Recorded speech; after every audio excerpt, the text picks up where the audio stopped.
Welcome back to Dead Good Book Reviews. I'm Judith and you're watching another episode of Overbooked here on the channel. This is the series where I talk about every single book on my shelves because I need to win... I haven't thought of something for this one yet.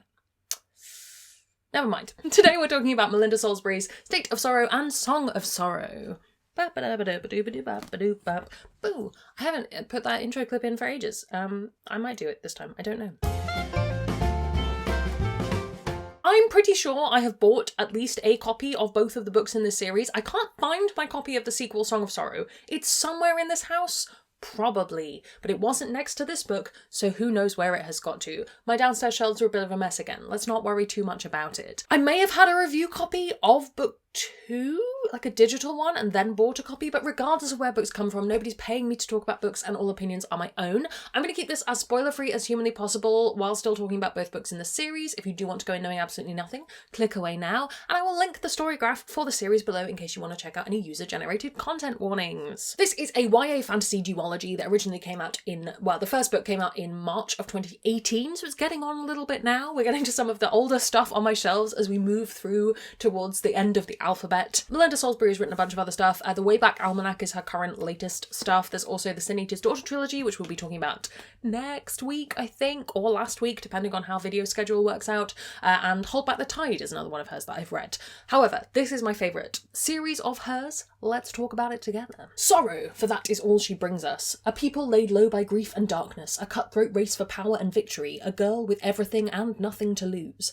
By day, Sorrow governs the Court of Tears, covering for her grief-maddened father, who has turned their once celebrated land into a living monument for the brother who died before she was born.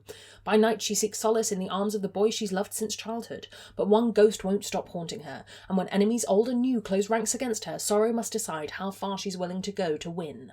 Bam. Yeah, that's it for him. Just about. My biggest reason to read this book, it is a YA fantasy book that covers an election. One of my favourite things, I've loved fantasy and YA for a very, very long time, and one of the things you really get used to is monarchies. And you really get used to not criticising monarchies that much. There's a big trend for it. There's various books that will pick apart the idea of a monarchy, but broadly speaking, they don't do too much about it. And I really liked Melinda Salisbury setting this book that explicitly has an election. The plot of the first book is Sorrow campaigning to win this election because of various things that are going on.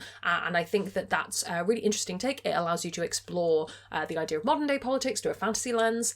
Loved it. Great. Had a good time. And I think that's probably my biggest selling point, is it feels different because of that. It feels different from a lot of other YA fantasy I have read. But I think equally the world building is very interesting in the sense that we have this world that is completely dominated by grief. And grief for a person who you don't necessarily know. I think there is an element of suspension of belief for me in this book, just slightly because the idea of the level of governance over things like coloured clothing and things is so specific that I just think there's no way you'd be able to enforce that. How would you even enforce that? But to suspend belief slightly and agree with it, I think it's a really interesting world to deal with, especially because what this book really does is tackle the idea of coming out of a period of grieving, especially nationally, and I think that's very interesting. It reminded me a little bit of things like, is it The Midnight Lie? That idea of certain colours not being allowed to be worn, art being very different, the idea of that mood colouring a nation was very interesting. And also, therefore, the idea of moving past that, what happens after that, I think is really very fascinating and a cool world-building element to deal with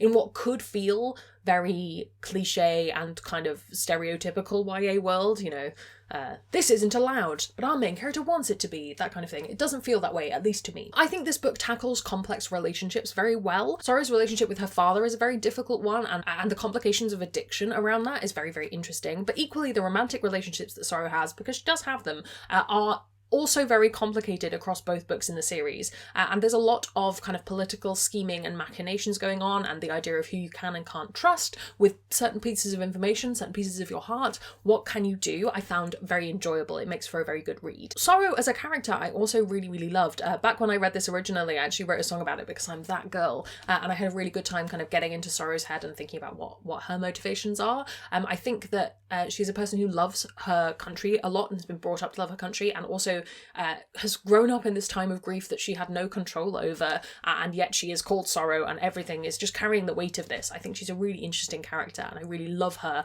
as a main character, as a protagonist. That's potentially a very personal thing. If you didn't like Sorrow, I think you probably wouldn't necessarily get on with these books if you don't love the choices she makes, but I adore her. I think what I enjoy about her, she's a very emotional character, but she is also very self-aware and very understanding of when she's doing something and why she's doing it and what her feelings are on something, and very willing to make sacrifices, but not in a martyred way, which I appreciate. If you don't love YA, you probably aren't going to love this. It is a YA fantasy duology. However, it is a YA fantasy duology where I didn't hate book 2, so that's a pro for me. I will confess I didn't reread this duology for this review because I figured I'd read it enough times. I've read it about 3 times, I think. At least I've read book 1 3 times. I can't say that it's stuck with me in terms of the specifics of the plot. It's very much a more, I remember the vibes of this. I remember book 1 much better than book 2, I will say. But yes, if you don't love YA, you might not love this, and also I don't remember enough of book 2 specifically to say whether it does the YA fantasy duology thing of not being as great in book 2. I will reread it. I just haven't had time at the moment because I had to read